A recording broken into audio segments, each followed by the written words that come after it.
In today's coaching call, I work with Caroline. I know her as Carrots. She is a personal trainer, a mum of a teenage boy. She's in a great relationship, but she's been struggling with food and disordered eating for a long time. Being a personal trainer is tough. There's a lot of pressure on maintaining that good, fit body. There's also a lot of desire within us as personal trainers. I used to be one, to walk the talk, to be what we teach.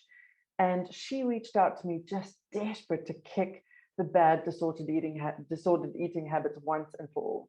She was binging regularly. She felt out of control around food. She was very restrictive. So we jumped into coaching, and it took a few months, and it was a bit of a rocky start, but suddenly she just hit her stride. Within about 4 or 5 months, we just knew that something had shifted inside her, and she was really able to do her exercise and eat the meals that she loved, but allow for some wiggle room for a bit of indulgence. As Christmas roared in, I reached out to her, and she just felt like everything was cool. Nothing was a problem. But then Christmas hit, and sure enough, early January comes along, and she feels a bit wobbly. The call has a few technical glitches at the beginning, so I've cut straight to the point, after which she's asked me that the help she needs in this call is to help her ground her. It felt like her head was spinning. There was some stuff coming up for her that just was making her want to restrict hard and fast. So I hope you enjoy this call, because I think everybody who struggles with the festive period is going to resonate with that aching desire to begin restricting as hard and fast as you can, especially in January when everybody's talking about new body, new you, this is the year. And in a way it is. It's a wonderful chance to start anew. But when you've been in an eating disorder long enough, you know how dangerous it is to go into fierce restriction. So there was a part of her that was just itching to go there, and a part of her that knew that that was just not going to be a good idea long term. So I hope you enjoy this coaching conversation, especially watch for that moment where we play with the story she has in her head, and then she fiercely defends her real truth. And that's what grounding is. Grounding is about reconnecting us with the truth of who we are when all these other stories are trying to compel us to doing the things we know we shouldn't be doing. I hope you enjoy it. The headwind you're battling with now, if we were to summarize it, because I'm sure it's a series of, it's spinning, there's a lot up there, so there's probably a ton going on. What is the core essence of the headwind? What is, if it had to, in one sentence, what would it be saying to you? It's what it's saying is that you need to go back to the whole restricting. You need to go back to your set diet, your set restricting. And I'm saying to myself, no, you don't need to do that, because of what I've learned with you. I don't need that. So then if I do have, I'm still being good on my meals, but then if I have that little picky thing where I have a bit of a biscuit or a sweet or something, it's not tipping me over the edge and going, oh my God, I've absolutely messed things up. I'm going to go and get the cereal. But something's still not sitting well in my head. I still feel like I'm failing. You failed again. You failed. You've had, you put your hands in Jack's sweet pot and you had a couple of sweets. You failed. So then I do it the next night, then the next night. So actually, I'm not really having good weeks because I've not been 100% on my restriction diet. But I shouldn't be on restriction diet. Yeah. Because so, I just don't like what I see in the mirror again. I've put on weight, I know I've put on body fat, and I'm not comfortable with myself. And it doesn't matter what anybody says to you. You look great. I'd love to look like you, blah, blah, blah. It's how you feel. And this is what I say to my clients. So what I'm telling my clients is what I'm trying to say to myself. That it's okay. You just keep grinding on. You find the rhythm and you're going to get back to feeling better. But I can't settle myself on that. I can tell people and advise, but then I don't listen to my own advice, as you know. Well, we teach what we most need to learn. However, I can hear you really want to authentically believe what you're saying. But I've also, before Christmas, as we got to Christmas Eve, I was enjoying life. I was enjoying going to the pub, like we were saying. You go to the pub and you have your lasagna and chips and you have your couple of Prosecco's. I was enjoying spending the time with Matt, but it's all crept back up on me and going, Oh, no, no, we shouldn't go to the pub and have a glass of prosecco. Yeah. Can't do that, you know. And all of a sudden, I'm not enjoying life again. Matt's actually gone out now. He's gone down the pub because he knows if he'd asked me to go to the pub, I would have been like, no, yeah, I can't go to the pub, because he knows Yeah. where I'm back again, and he's sort of avoiding me because he knows he can't breathe at the minute. Yeah. Without me getting annoyed. And it's just like, because I'm annoyed at myself, I'm taking it out on other people. It's not fair. It's not fair on Matt and Jack. This is what I said from day one, wasn't it? So Yeah, exactly. Yeah, there's a lot to unpick there. so much going on at the minute. The big one obviously is failure. And then the second one, I mean, they might be in the same camp. So I'm trying to find my highlighter, because you know me, I think better when I'm highlighting. Love a highlight. I've got to have a highlighter. The failure one, it feels like it's just perpetuating the cycle. So I'm failing, so then I beat myself up with more failure, and then I fail some more, then I beat myself up with more failure. So there's this horrible vicious cycle happening. And this other I'm piece not of it, binging. which is great. So failing at a higher level than you used to. So no, let's take a moment to celebrate that. I mean, you know, recovery does tend to be like this, you know, but as long as you're going up like the stock market, even when there's a crash, you still want to be going up, right? So that's great. Well done, you. Exactly. Yeah. So that's a good thing. I've still not had a bowl of that cereal. Yeah. Awesome. Which, to put in binged. context for the people watching / listening, why don't you just give us the cereal story so people can feel the hope?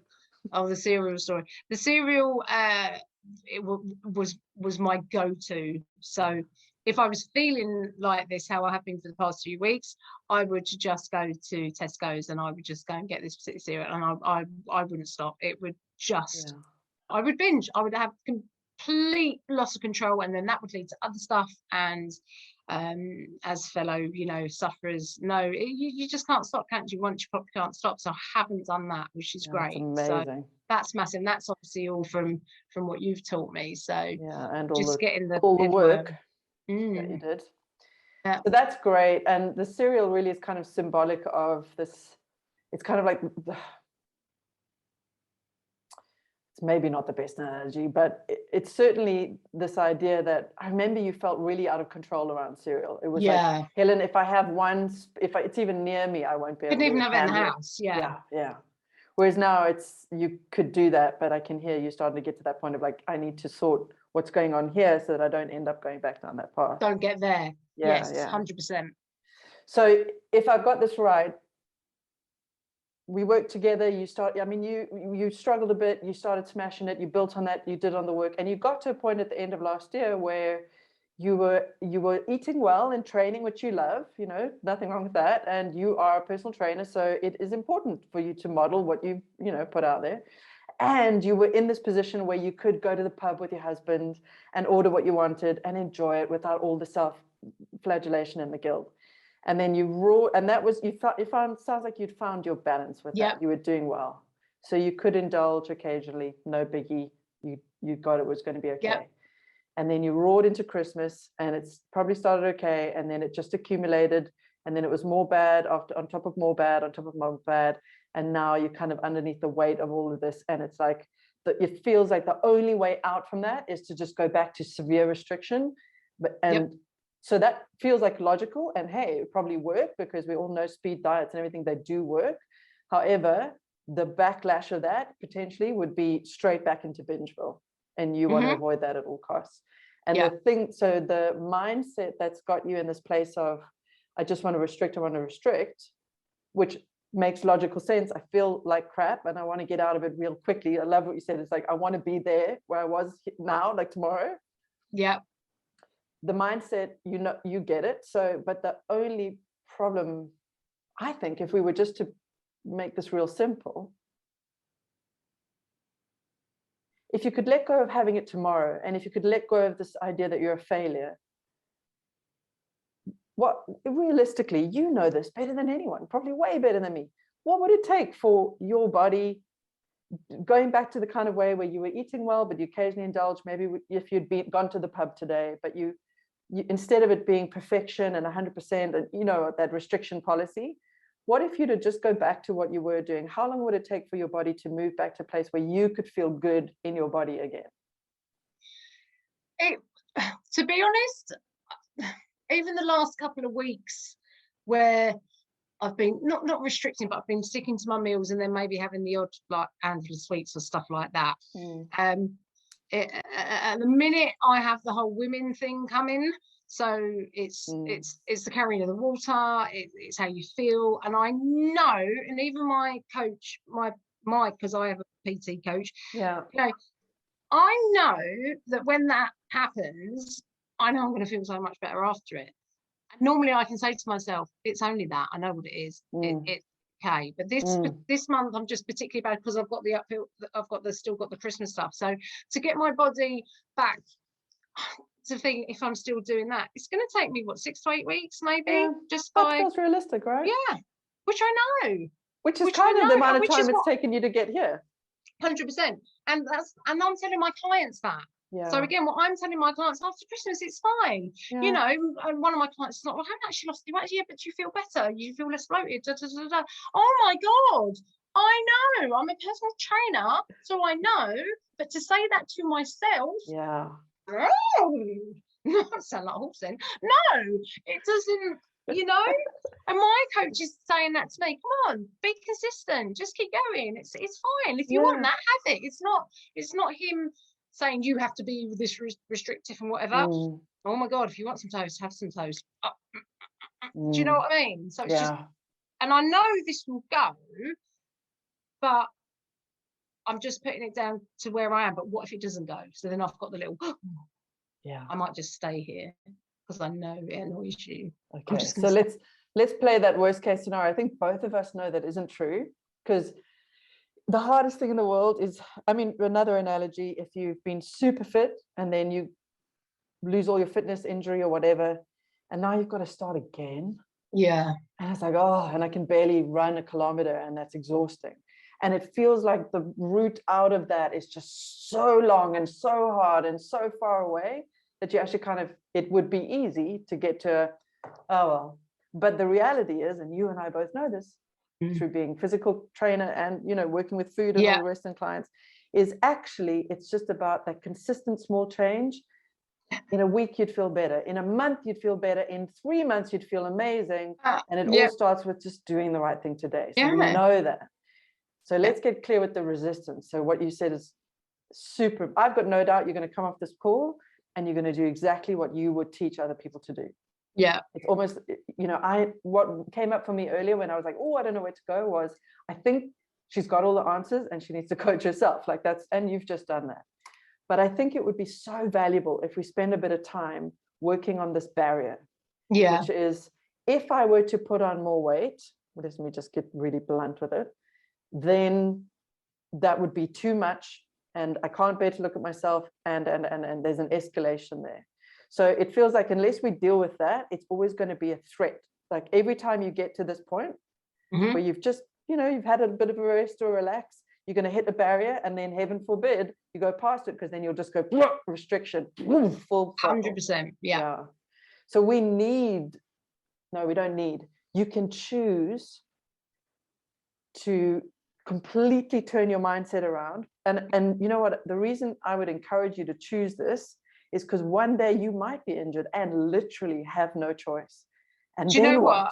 Do you know what? Just jumping in there, right? Okay. So I was training this morning, and when I was doing my cardio, I just was scrolling through Facebook, and a fellow trainer had put on his Facebook page that he's been quiet because he caught COVID, and he was like, he couldn't even walk up the stairs. He's got a young boy trying to look after his son, and blah, blah, blah. And I read it and I was like, wow, because if that happened to me, and this is what I actually thought, and I actually sent him a little message saying, oh mate, I'm really sorry, I hope you're back, because I know how important my health, my fitness is, which is why I do get a little bit scared with COVID, because touch wood, still not had it. But if that floored me like that, and I couldn't train how I'm training at the minute, so I actually felt quite thankful that, whoa, I'm healthy. And on his post he put that he's very, you'd get on so well with him, because he's very much that, okay, I got COVID, this is why I feel like this, but there are people out there that genuinely are ill and feel like that all the time, and they haven't the ability to train and do what we can with our bodies and whatever. And I was like, COVID, can't get COVID because it knocks me out like that, I would be a mess. Or if I got injured and everything, you know, I was serious. If I lost being able to train, brutally worry me, and that worries me. Okay, so that's what I think the work for today. Mm. Because you know what you need to do in the next 8 weeks, 12 weeks. You'll be sending me a message like, I'm amazing, I'm good. I know that's what's going to happen. Flexing the guns again. You'll be like, totally got this, I'm going to the pub, all will be well. Yeah. But if we don't deal with this, I keep using this line because it's like you found how far you're willing to go before it becomes a problem. And everybody's got this kind of wiggle room where, you know, it's very easy to be like, embrace, love yourself. But when you suddenly gain another 10 kilos, then you can preach about it all day. But when it's happening to you, it feels terrible. And then all the old stuff comes up. So we must deal with this. It's the feeling. This is what I always say to my client. No, it's not about if you've lost £2, £3, £10. It's how you feel. Yeah. And no matter what, people I know will still look at me and go, oh, what's she into that? She looks great, doesn't it? But it doesn't matter because I feel how you feel. And all right, you might be stone heavy, you might be 2 stone lighter than me, but I still have the same feelings as everybody else gets, which me and you, as we've discussed, this is a massive problem worldwide with food and women and whatever, but that's another avenue, isn't it, that we'll look at. But it's how you feel, totally. And the feel part is coming partly from actually our physical bodies. If we're overtrained or we're fit, or, you know, you can feel either great or you can feel broken, heavy, blah blah blah. So there is a physical component, an actual feel to it, but most of the feel is coming from what is everybody else thinking about me. And do I look too fat to my client? Do I look too fat? You know, what's going on? That feels more like your reality, because you and I both love health and fitness. We enjoy eating well. It's not like it's a mission for us. We actually love healthy food. We love to train. So this is not something that I think, if we're honest with ourselves, there's no way, as long as something doesn't happen to us, there's no way we won't be 85-year-old women who probably still be going for our walk and eating her salad. Guns at 85. Telling you, that's how it's going to be, right? Boom. But you know what? We're going to age. Things are going to get wobblier. Things are going to shift and change. And we have to, even our healthy, fitness-loving selves are still going to be battling against this physical transformation, which we don't get around. Well, maybe it's possible. I don't know by the time we're old, but you know, this regeneration stuff. And we can do our best with all of that. But if it's coming because we're so scared of how we look and how we perceive by other people, then the intentionality is just always going to be wrong. And that's just going to always be a threat out there waiting to trip us up. You know, the next wrinkle or the next injury or the next weight gain for whatever reason. Yeah. So here's we can change that outside world. It all starts within, be the change, blah. But it's unlikely to shift much. And let's be honest, it judges. People do care about what you look like, blah, blah, blah. And they do think you're hot, and there's other people who are going to think you're fat, and it's just how it is. So now, what mindset do you choose, knowing that you're probably going to be an 85-year-old granny with guns who still loves healthy food but occasionally indulges, knowing that that's going to be your norm for as long as you can keep it that way? Yeah. What is the mindset that you must begin to cultivate and embrace and wire in, so to speak, that you could really get behind, so that when you have these moments in your life, and they will come, you are able to move through them with grace and ease, instead of it turning you upside down into a spin. Let's put it this way, so that you could ground yourself. Yeah. What do you need to remember? This is just, you know, what I think I'm struggling with, because it all just suddenly comes and piles on my shoulders. And you know, I just have to remember that the usual, it sounds so cliche, doesn't it? You know, life is for living, that I wanted to spend more time with the boys, you know, and I did all that, you know, when I went away to Centre Parks for the weekend and all that, I was enjoying it, and I was happy. I was happier, you know. And then it's just those old back scratchers, one of my mates used to call them the back scratchers, they come back in, and it's just remembering that it's not the be all and end all, but now, where I am at the minute, it is. And it's like, I can't remember how I got to where we were. It's like this big sort of barrier's gone up, and I'm like, well, I don't know, Helen, how I don't know, what did we do last night? How did I do that? How did I do that? Because I genuinely, it's like I'm starting from scratch again, because I just feel like I've gone in the big circle and we had a really, really good time, and then that Christmas hits, and it does this every year. This is what I'm saying. Every year without fail. Then we are scheduling in a session, Yeah, whether you like know it or it, not, right? You by know Christmas, it. right? 1st of December. That's got to stop, right? But I think it's I don't think we know this is a mindset shift more than it All is a day long. lifestyle shift, because you're not going to be like, I'm never going to have Christmas again. You're going to be like, I want to actually enjoy all this stuff, and then not freak out in January, or expect there's going to be a month where I'm feeling a bit, but it'll come back. Yeah. But this is what I said to myself this year. It'll be okay. I'm going to expect that. I know that I'm going in that. But oh, hello, here it is. Well, you live and learn, right? So first of all, you said, I feel like I'm back at square one or something like that, or I'm starting again. Not entirely true, because you've already just said you're not binging. Yeah, I'll make you right. Yeah, if you don't make good decisions, you could, okay. So you're starting a little bit higher. That's great. Yeah. Christmas is anything. It taught you that you had good intention, but it's going to be more difficult than you'd expected. Yeah. So you'll get some help next Christmas. Great, problem, right? And then we move on. But for now, this is the big thing. It's finding that grounding that you're looking for when the head starts to spin, because you hit your kind of weight barrier or your comfort level around what's happening with your body.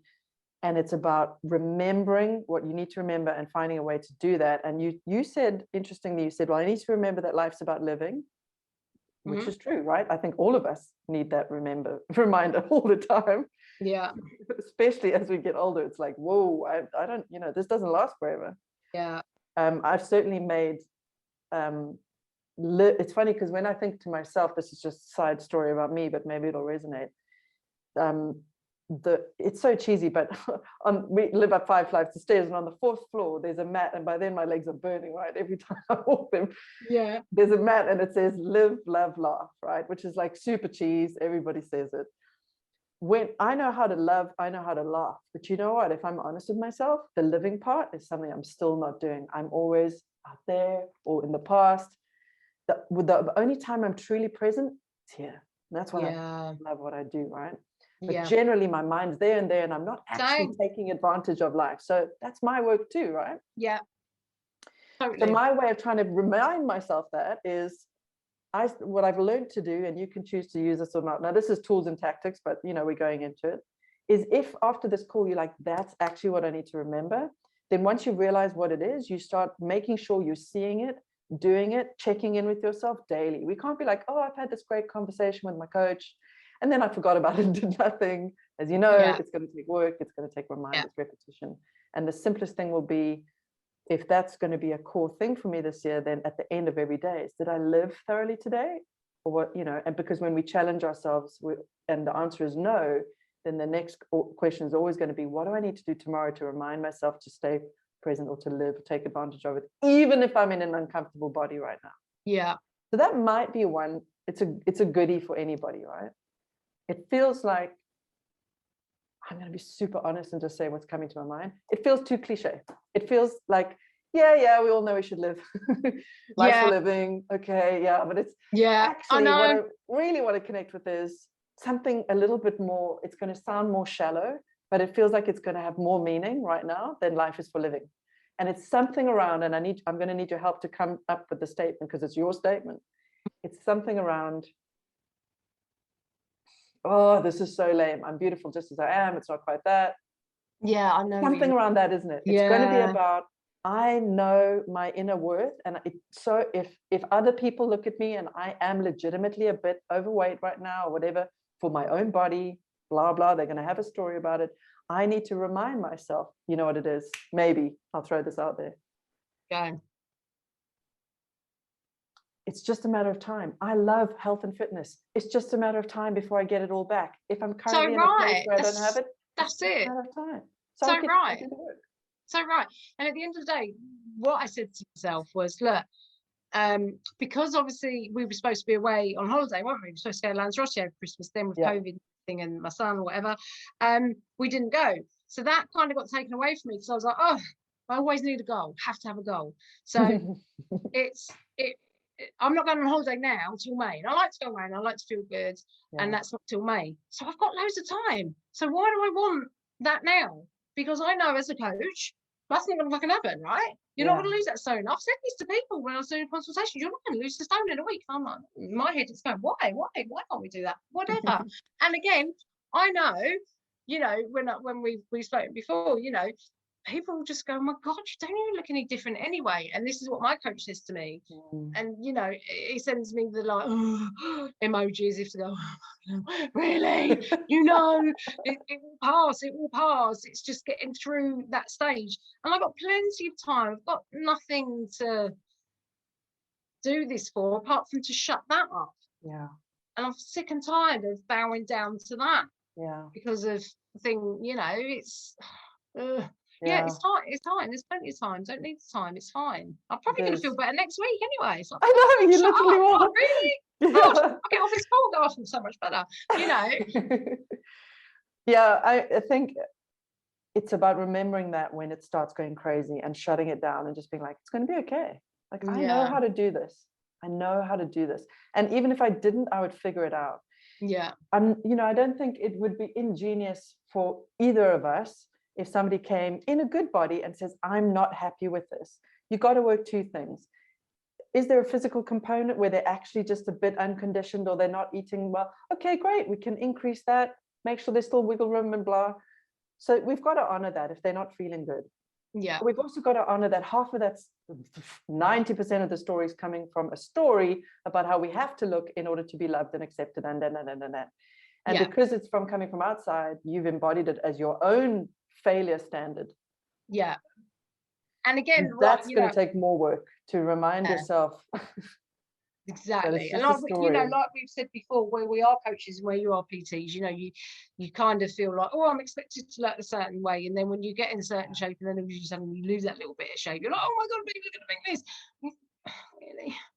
You know? Yeah, it's one of the hardest things is being a personal trainer and feeling, because we all go through periods where we put on weight or we lose weight. And it's really difficult when you've gained weight as a personal trainer, because if we're honest, part of the reason people invest in you is because they see your body and they think, I want some of that. I want to look like that. Yeah. Exactly. So then they don't realize how much hard work it is.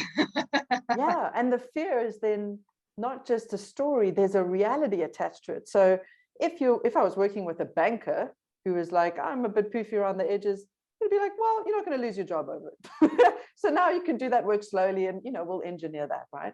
If that's what you choose to do. And you've got to do the there's two pieces. It's the actual physical work and there's the self-acceptance piece. Yeah. You've got a third one, which is if I don't look good, I could legitimately lose some clientele. I bet that story isn't entirely true. And I bet most of your clients would love you, even if you put on, you know. Exactly. Because, you know, 10 kilos, but it's because they want results. They're not really interested in how you look. They're interested in whether you get new clients. If we're honest, it would be more challenging if you were really big, because people are coming to you looking for generally weight loss and fitness. But it's quite interesting actually, because the sort of new clients that I've pulled on, yes, someone wanted to lose weight, but I've pulled on sort of 4 new clients after Christmas, which is great. And all of them have said to me that it's the mental health side of things as well, because I promote that so much on my social media and everything. So I am so much about that, and that's why people come to me. So they might look at me and think, oh my God, like, yeah, she's got, you know, really good body, but what comes across more to them was not how I look, it was more how I understand the mental health. So that's good, because I'm, you know, I'm marketing to myself like that and people recommend me and whatever. And that is so true. It is so true. Yeah. You know, I've got one lady, I love her to death, and she was petrified when we did the consult. She was like rabbit in headlights, and I was like, it's okay. And we've done like 2 sessions, and I know how much of an impact I have in this lady's life, of how I've turned her life around in like 2 weeks just by seeing me for half an hour once a week at the minute. And she came to me and she was like, oh my God, you never guess I went out for a walk and I did this and I did that, and I was like, it's amazing. She's like, no, you must think I'm like a kid. She's like, I'm like a kid, aren't I? She said, you must think I'm really silly because I managed to walk like up the thing. I was like, oh my God, no great, that's amazing. I said that's what it's all about, and I have to remember that it is about mental health as well, which is what I'm all about. Yeah. The whole body thing is me. Yes. It's me. Old story. I honestly think if I put on 10 stone, people wouldn't care. They would still come for their reasons. Brilliant. So I'm so glad we did that exercise, because I challenged the story, and you then defended for your life what was true for you. So well, actually, no. You're wrong. I was like, yes, You're I am wrong. And that's what I was hoping for. That's fantastic. It would be the same if I said, if I'm honest, I care about how I look on camera because that's how I sell my coaching. I care about how I look at my photographs on my Facebook post, because I know that will impact the people who reach out, because some people want to work with, hot blonde, I don't know, women in America, and other people are happy to work with me. But if I believed that my looks were the only thing that was going to attract a client to me, I would never put myself out there. Right. If we're getting in our own way about our looks, we shut down. And this is the living part that I think it's like, when we're so busy in fear of a story that isn't even true because you just proved it wasn't. You know what? When we're in this headworm space, just forgetting what's real. 100%, mate. 100%. It's so flipping true, isn't it? Yeah. And then you get to the stage where you're like, oh my God, I feel like I'm being really like vain and all that, And then the flip side of it is, I suppose my photos that people might get put off coming to me, and they're like, oh, you know what I mean? But people, I think I market myself so the mental health side of things gets over that side of people going, oh God, I'm not going to go to her because I'm like however many stone overweight, whatever. So that's good for my business. But it's just, oh, wow, what's important? But you can't stop your head. This is what I say to people. Well, you see, there I would challenge that. You can. I refrain.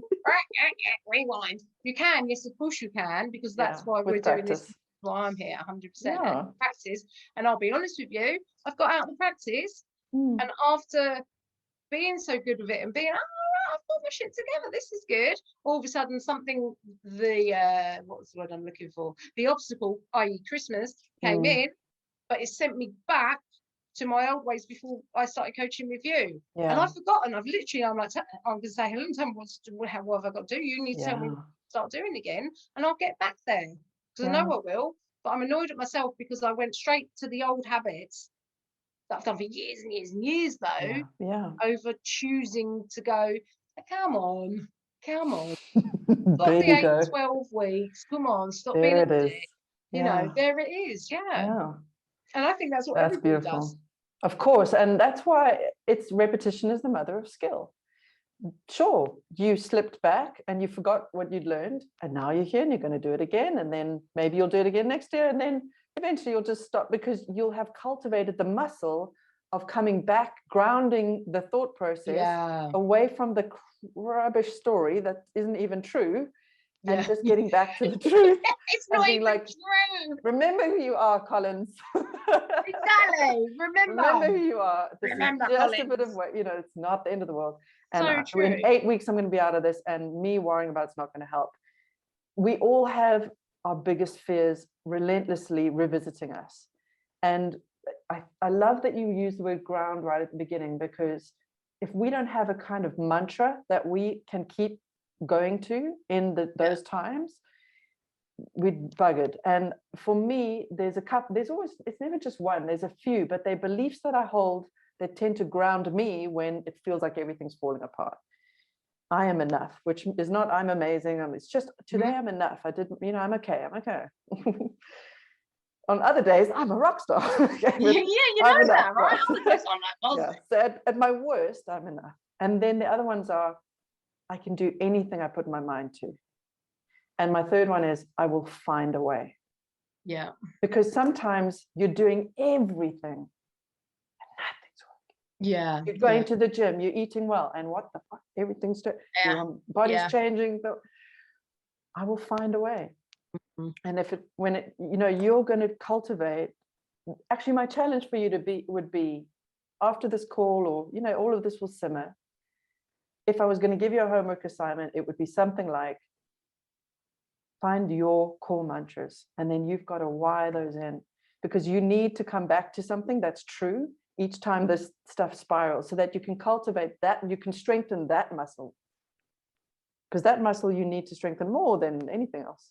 Yeah. It's just when I'm in this space and I'm coming up with a story and I'm getting anxious around it and I'm starting to want to restrict, what is the 1, 2, maybe 3 mantras that I believe with every essence of my body are true for me, that would break me through that? Because no amount of anxiety about my business, my relationship, my anything, my body, if it can shake me, if what I'm really believing underneath that is, I will find a way. Yeah.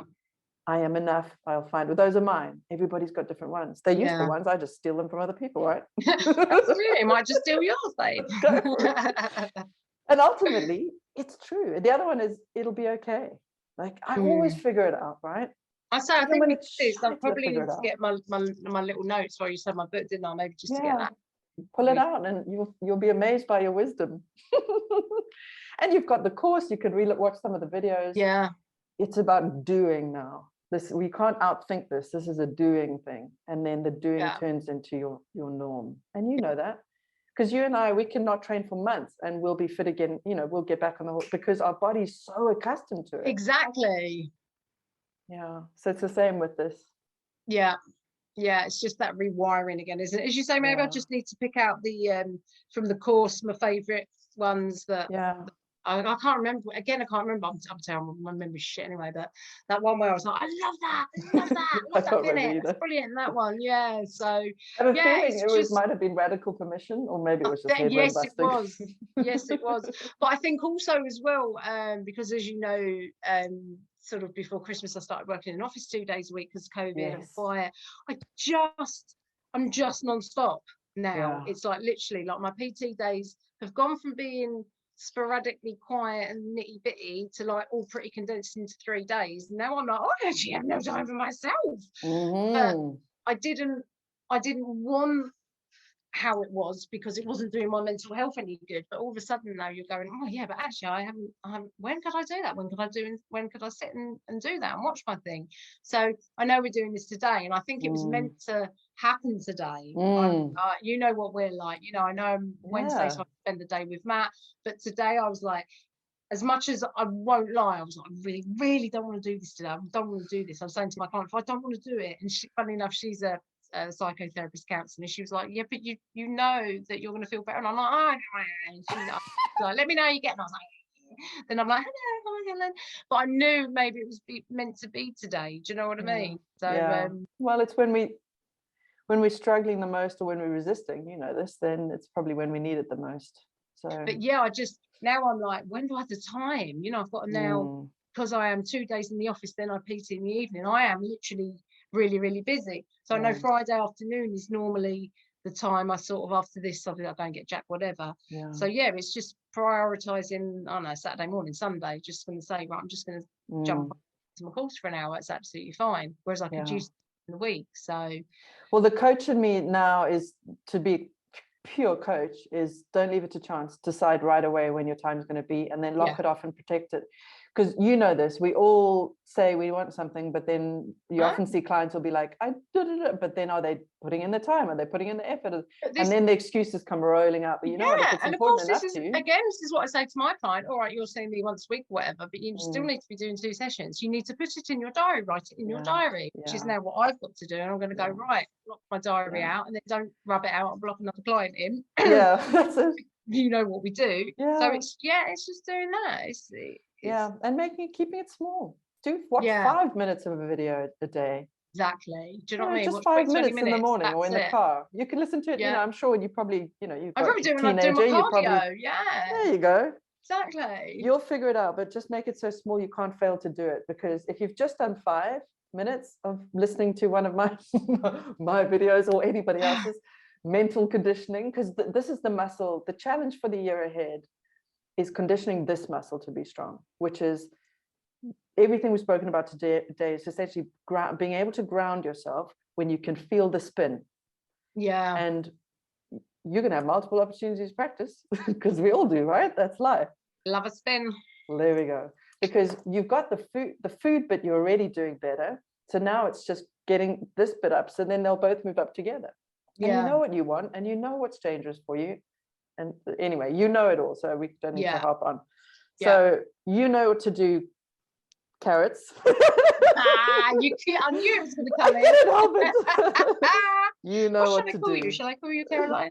Caroline? It just sounds weird. I just can't. Carrots. I cannot bring myself. You know what to do, but I'm really glad we had this call. It felt really important. I am really glad. Yeah. Really. There was one last thing I think it's worth honoring for anybody watching or listening is it's true, especially being a mum. I'm not a mum, so my life is like cushy. For finding time is something I can do, right? I know it's a challenge for a lot of people. And so I don't think in that last bit of the call, it's not that we're kind of poo-pooing. People say they don't have time, but they really do. No, I think what 100%. we're saying is sometimes you really don't have a lot of time. And you and I both agree that the biggest, if and I'm sure we've done this, if there was a choice between a 1-hour coaching call with me or sleep and you needed rest, you know which one I tell you to do. It's go and sleep. And we've done that before, haven't we? Oh, we have. Can't do it. You know, you just, you have to. Yeah. You have to do that. And this is what I say to my clients as well, you know, sort of going on the business side of things. You know, I know that I can do my training because I've got a gym like downstairs and out the back garden. There's my gym. I know how hard it is to get in a car to go to that, to put the kids off. I've been there, done it. So when I say, oh, people just make time, oh God, I'm not being patronizing. We try and work out when you can do that, you know, and as you say, even if it's a little 20 minutes or something, just to yourself, and then it's commit, isn't it? Once you've figured it out, then it's commit. Because if you really want something, you do it. Yeah. You prioritize your sleep and then you commit. 100%. I'd rather somebody did a 5-minute call with me and commit to that and we're religious about it. Then have to try and find out for an hour and then it just spins them out. And you would feel the same if you had a client, right? So long. So I'm glad we mentioned that because there's one last piece I'll leave you with, and I think you're going to love this. I heard this recently. It's something like the biggest barriers to our potential are fear and fatigue. And I literally think it's the only two things that will stop us and our clients from having everything they want. Fear and fatigue, because failure is nothing but fear, and that's what you came in with. That's what I was going to say. I'd probably switch that to failure. But fear and failure go in hands, aren't they? 100%. 100. That's the worst thing in the world for anybody, isn't it? To feel that you failed. Because what will they think, or what do I think? I was just on the call earlier, and we were both saying it's not about that I failed, it's that I failed publicly and then I feel shame.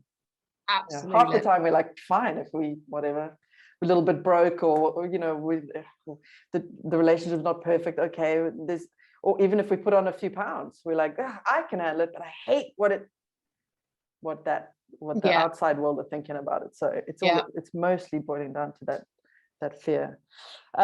So fear and fatigue, prioritizing sleep, and then once the rest is in, then you can start locking out, because it's just working that mental bit, stopping the headworms and having that real grounding to go from there. Cool. So don't leave it to chance. Schedule it in. And we'll make sure we chat before Christmas so that you can come at Christmas another way. Now I've spoken to you now, I'm like, okay, I need you back in my life. I don't often push myself on me, but I'm like, we can't do that again. I don't push myself on other people generally. I'm usually like, when you're ready, but now I'm like, no. When you're ready, like, no, carrots, we're doing Christmas. Around the corner, upstairs, down left, and I'm not waiting for Christmas. Too right, mate. Too right. Love it. Cool, Chica. Well, thanks so much for sharing your story and your open-heartedness with everyone. I really appreciate it. It's just to help other people, isn't it? And this is what I'm all about with my business and social media. I'm very honest, very honest, because everybody goes through it, and anybody that's just smiling on social media and going, look at me, la la la la, like you do with all the blooming famous people that like think it's bullshit, isn't it? So I'm just honest, and it's all about being honest, and that everybody suffers. When I'm good, I'm good, I'm great, I'm buzzing, but when I'm bad, I will put it out there as well. It's not all a bed of roses, is it? So that's what I love about you, and it's clearly what attracts clients to you, because you're willing to say, hey, I'm human, I've got my stuff, and then they just feel relaxed, and they don't, I guess they feel less judged. It's all about, what do other people think? Yeah. So isn't it Absolutely. amazing that our vulnerability can be so powerful? But thank you, because I know there's going to be a ton of people watching this just being like, oh my God, that's just how I feel. or there's no one, or someone's like, oh, look at these Oh, two well. going on about it. Oh well. Well, We then we've can all lost but nothing. try. Then we've lost nothing, at least we've We've had had this a moment. great chat. We've had a great chat. Well, it's been an absolute joy as always, Carrot. So Thanks thanks so so much, much, and we'll Bennett. do it again soon. Fabulous. I hope you enjoyed that coaching video. If you did, please subscribe. There's going to be a lot more where that came from. But more importantly, if you are struggling with binging or purging, I want to encourage you right now to go to bulimiafreedom.com and look at our options as to how I can help. There's DIY courses, there's group coaching, there's private coaching, whatever floats your boat. But don't wait another day. Don't think, I can just do this. Tomorrow I'll just try again a little harder. That doesn't work. It didn't for me. I struggled for 20 years. So check out what I have to offer at the very least. And if something's calling to you, please sign up. I really hope to see you there. I really, more importantly, hope to help you break through to the kind of freedom that you so desperately want and absolutely deserve.